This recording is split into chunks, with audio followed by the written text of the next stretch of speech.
আচ্ছা, দ্বিধা আর অলসতা আমাদের কত ভালো ভালো প্ল্যান যে নষ্ট করে দেয়, তাই না?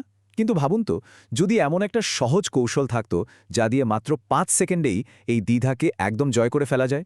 চলুন আজ মেল রবিন্সের সেই বিখ্যাত 5 সেকেন্ড রুল বা ৫ সেকেন্ডের নিয়মটা নিয়ে কথা বলি। এই প্রশ্নটার উত্তর মনে হয় বেশিরভাগ মানুষের জন্যই হ্যাঁ হবে। আমাদের সবার সাথেই তো এটা হয়, তাই না? আমরা কিন্তু ঠিকই জানি যে আমাদের কি করা উচিত, কিন্তু ঠিক কাজের মুহূর্তে কেমন যেন একটা দ্বিধা, একটা অজুহাতের অদৃশ্য দেয়াল এসে আমাদের থামিয়ে দেয়। আর আসল সমস্যাটা এখানেই।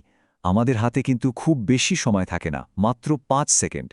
এই ছোট্ট সময়ের মধ্যেই কিন্তু আমাদের ব্রেইন সিদ্ধান্তটা নিয়ে ফেলে সে কি আমাদের লক্ষ্যের দিকে এগোতে দেবে নাকি ভয় আর অলসতার কাছে আমাদের হার মানাবে।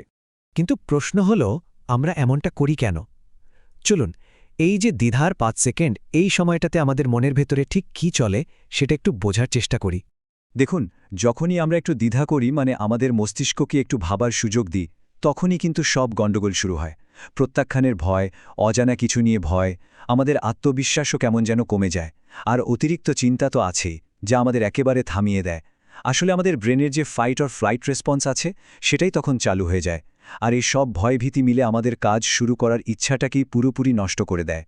তাহলে এই যে দ্বিধার চক্র, এটা ভাঙার উপায় কি? এর জন্য আমাদের একটা গোপন অস্ত্র দরকার, তাই না? চলুন এবার দেখি মেল রবিন্স আমাদের জন্য কি সমাধান নিয়ে এসেছেন। মেল রবিন্স তার বিখ্যাত বই দ্য 5 সেকেন্ড রুলে এই নিয়মটার কথা বলেছেন। আর এটা কিন্তু কোনো জটিল তত্ত্ব বা থিওরি নয়, বরং এটা খারাপ অভ্যাস ভাঙ্গার আর দ্রুত সিদ্ধান্ত নেওয়ার জন্য খুবই সহজ কিন্তু অবিশ্বাস্য রকম শক্তিশালী একটা পদ্ধতি। নিয়মটা কিন্তু একদম সহজ। যখনই কোনো একটা কাজ করার ইচ্ছা জাগবে কিন্তু মনে দ্বিধা আসবে, সাথে সাথে ৫ থেকে ১ পর্যন্ত উল্টো করে গুনতে হবে। মানে ৫, ৪, ৩, ২, ১। আর যেই ১ বলা শেষ হবে, সাথে সাথে ফিজিক্যালি মুভ করতে হবে, মানে কাজে নেমে পড়তে হবে। এই ফিজিক্যাল মুভমেন্টটাই কিন্তু এর আসল জাদু। তো পুরো ব্যাপারটা কিভাবে কাজ করে দেখুন, ধাপগুলো খুবই সহজ। প্রথমে একটা কাজ করার ইচ্ছা জাগল, এরপরেই আপনি লক্ষ্য করলেন যে আপনি দ্বিধা করছেন। ব্যাস, ঠিক সেই মুহূর্তে আর কিছু না ভেবে উল্টো গোনা শুরু করে দিন। ৫, ৪, ৩, ২, ১, গো। মানে সাথে সাথে কাজে নেমে পড়ুন। এখানে সবচেয়ে জরুরি বিষয় হলো এই উল্টো গোনাটা, কারণ এটা আমাদের ব্রেনের সেই অংশটাকে ব্যস্ত রাখে যেটা খালি অজুহাত খোঁজে, ফলে সেটা আর কোনো সুযোগই পায় না।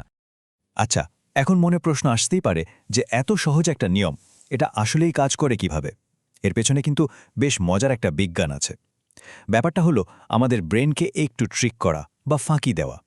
এর পেছনের যে বৈজ্ঞানিক ধারণাটা তাকে বলে মেটাকগনিশন। এটা একটা সাইকোলজিক্যাল টার্ম। সহজ করে বললে এটা হলো নিজের চিন্তা ভাবনাকেই নিয়ন্ত্রণ করার একটা কৌশল। এই নিয়মটা ব্যবহার করে আমরা আমাদের ব্রেইনের যে পুরনো খারাপ অভ্যাসগুলো আছে, যেমন ধরুন সিদ্ধান্তহীনতা বা গড়িমসি করা, সেগুলোকে পাশ কাটিয়ে যেতে পারি। এই স্লাইডটা দেখলে পার্থক্যটা আরও পরিষ্কার হয়ে যাবে। একদিকে আছে আমাদের দ্বিধার অভ্যাস, যেখানে আমাদের মস্তিষ্ক সবসময় ভয়, সন্দেহ আর দুশ্চিন্তার মধ্যে ডুবে থাকে আর আমাদেরকে কাজ করা থেকে থামিয়ে দেয়। আর অন্যদিকে আছে ৫ সেকেন্ডের নিয়ম। এটা কি করে? এটা আমাদের ব্রেনকে দুশ্চিন্তা থেকে সরিয়ে দেয়, ওই দ্বিধার অভ্যাসটাকে ভেঙে দেয় আর আমাদের ফোকাসটা ফিরিয়ে আনে আসল কাজের উপর।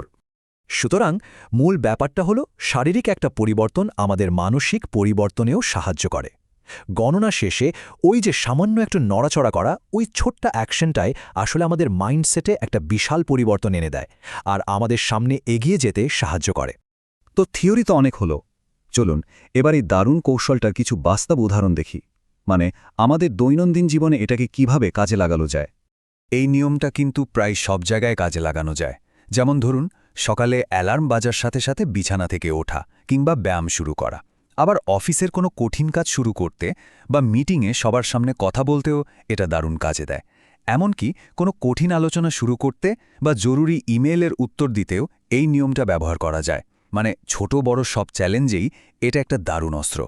আর এটা যে শুধু কথার কথা নয়, তার প্রমাণও আছে।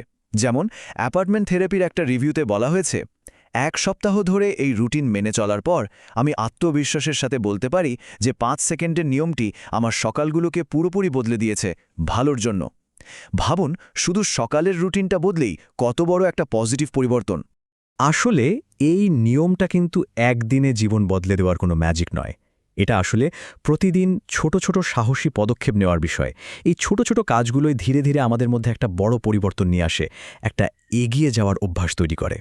আমরা প্রায়ই শুনি জাস্ট ডু ইট বা শুধু করে ফেলুন। কথাটা শুনতে খুব ভালো লাগে, কিন্তু আসল প্রশ্ন হলো কিভাবে করব। 5 সেকেন্ডের নিয়মটা ঠিক এখানেই কাজে লাগে। এটা আসলে ওই জাস্ট ডু ইট বলার পেছনের আসল কৌশলটা আমাদের হাতে তুলে দেয়। আমাদের দ্বিধা আর কাজের মধ্যে যে ফাঁকটা থাকে, এই নিয়মটা সেই ফাঁকের ওপর একটা সেতুর মতো কাজ করে। ব্যাপারটা সত্যি অবাক করার মতো, তাই না? মাত্র 5টা সেকেন্ড, এই 5 সেকেন্ডে কিন্তু আমাদের জীবনটা বদলে দেওয়ার ক্ষমতা রাখে। আর এই নিয়মটা আমাদের হাতে সেই ক্ষমতাটাই তুলে দেয়। তো আজকের এই আলোচনা শেষে একটাই প্রশ্ন থেকে যায়, জীবনের পরবর্তী 5 সেকেন্ড দিয়ে কি করা যায় সেই সিদ্ধান্তটা এখন আমাদের হাতে।